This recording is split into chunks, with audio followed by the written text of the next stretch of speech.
Ballot বিপ্লবে নিরঙ্কুশ বিজয়, দীর্ঘ অপেক্ষার পর রাষ্ট্র পরিচালনার দায়িত্বে বিএনপি।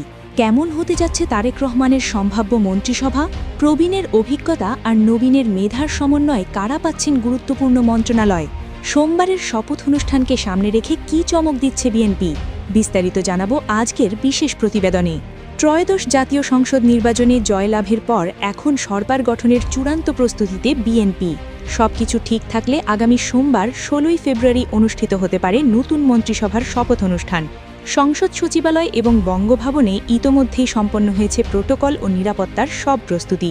প্রধান বিচারপতি জুবায়ের রহমান চৌধুরীর তত্ত্বাবধানে এবং স্পিকারের অনুপস্থিতিতে প্রধান নির্বাচন কমিশনার এএমএম নাসিরউদ্দিন নির্বাচিত সংসদ সদস্যদের শপথ পড়াতে পারেন।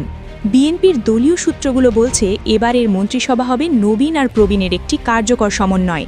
সম্ভাব্য মন্ত্রিসভার সদস্য সংখ্যা হতে পারে 32 থেকে 42 জনের মধ্যে। দলের মহাসচিব মির্জা ফখরুল ইসলাম আলমগীর পেতে পারেন অত্যন্ত গুরুত্বপূর্ণ কোনো মন্ত্রণালয়ের দায়িত্ব। এছাড়া নীতি নির্ধারণী পর্যায়ে ডক্টর খান্দেকার মোশাররফ হোসেন, মির্জা আব্বাস, গয়েশ্বরচন্দ্র রায়, ডক্টর আব্দুল মঈন খান, আমির খসরু মাহমুদ চৌধুরী এবং সালাহুদ্দিন আহমদের মতো প্রবীণ নেতাদের মন্ত্রিসভায় থাকা প্রায় নিশ্চিত। নতুন মন্ত্রিসভায় মেধা ও অভিজ্ঞতার পাশাপাশি তরুণদের প্রাধান্য দেওয়ার গুঞ্জন রয়েছে। টেকনোক্র্যাট কোটায় থাকতে পারেন সিনিয়র যুগ্ম মহাসচিব রুহুল কবির রিজভী, নজরুল ইসলাম খান, বেগম সেলিমা রহমান এবং ডক্টর জিয়াউদ্দিন হায়দারের মতো পরিচিত মুখগুলো। এছাড়া সংসদ সদস্যদের মধ্যে ব্যারিস্টার নওশাদ জমির, শহীদ উদ্দিন চৌধুরী অ্যানি, অনিন্দ ইসলাম অমিত এবং রাকিডুল ইসলাম বকুলদের নাম আলোচনায় রয়েছে। নারী নেতৃত্ব এবং বিভিন্ন পেশাজীবীদের প্রতিনিধি হিসেবে আফরোজা খান রীতা এবং ডক্টর রেজা কিবরিয়াকেও দেখা যেতে পারে রাষ্ট্র পরিচালনার গুরুদায়িত্বে। শুধু বিএনপি নয়, মিত্রদলগুলোর হেভিওয়েট নেতারাও স্থান পেতে পারেন এই সরকারে।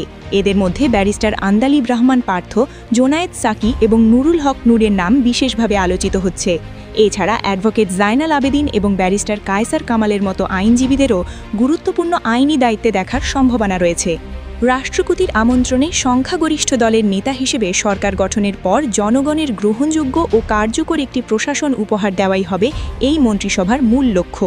16ই ফেব্রুয়ারির সেই কাঙ্ক্ষিত মুহূর্তের দিকেই এখন তাকিয়ে আছে গোটা দেশ। বিএনপির নতুন সরকারের শপথ ও পরবর্তী কার্যক্রমের সব আপডেট সবার আগে পেতে আমাদের সাথেই থাকুন। আপনার মতে নতুন মন্ত্রিসভায় সবচেয়ে বড় চমক কে হতে পারেন? কমেন্টে আমাদের জানান। সব খবরের দ্রুত আপডেট পেতে আমাদের সাবস্ক্রাইব করুন।